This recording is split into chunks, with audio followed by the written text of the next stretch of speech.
નાબૂદ થઈ જાય એવું કોઈ નથી જોતું.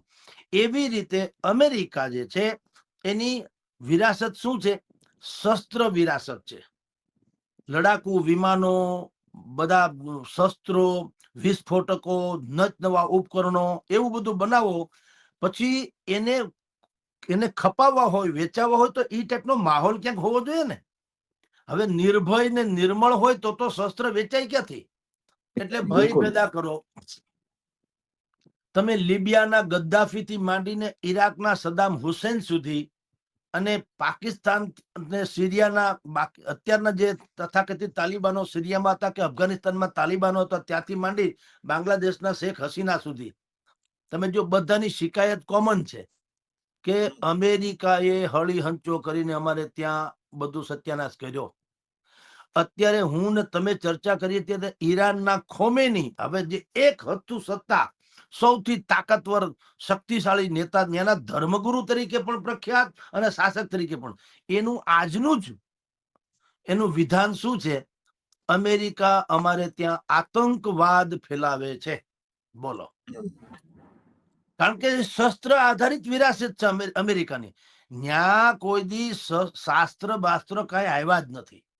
એ નવું પરુ છે. આપણી ભાષામાં કે ને અમેરિકા એ નવું પરુ છે. નવું પરુ એટલે આપણે કે ને નવું પરુ છે, ક્યાંક વસે તો એ થોડુંક ડેડિકેટેડ હોય, આમ વ્યવસ્થિત હોય. હા, ગામની બહાર વહે ને થોડુંક વ્યવસ્થિત હોય એટલે આપણને અમેરિકા બહુ રૂડું રૂપાળું લાગે, પણ ન્યાય ખરબચડું છે. પણ એની વિરાસત શું છે? ન્યા કઈ સ્વામી વિવેકાનંદો નથી થઈ ગયા. એની પાસે જે કઈ જ્ઞાન છે નરેન્દ્રસિંહજી અહીંથી ઉહેડીને લઈ ગયા છે. કારણ આપણે કંઠસ્થ હતું, એને ગ્રંથસ્થ બનાવ્યું. આપણે કોપીરાઇટ ના રાખ્યું. આપણે ત્યાં ચારણી સાહિત્ય થી માંડી અને સંસ્કૃત સાહિત્ય એ બધાને કંઠસ્થ હતું, પણ કોઈ ગ્રંથસ્થ જેવી વ્યવસ્થા હતી નહીં. જે કેટલીક હતી એ તો બિહારમાં આપણે જાણીએ છીએ, પાટલીપુત્ર થી માંડીને બાકીની જે આપણી વિરાસતો જે છે, બધી આપણી જે સંસ્કૃતિ હતી એ બધી સંસ્કૃતિ બાળીને ભસ્મ કરી નાખ્યા લોકોએ. તો કંઠસ્થ નથી શકી. બિલકુલ. એટલે જે ટેકવું એ કંઠસ્થ ટેકવું.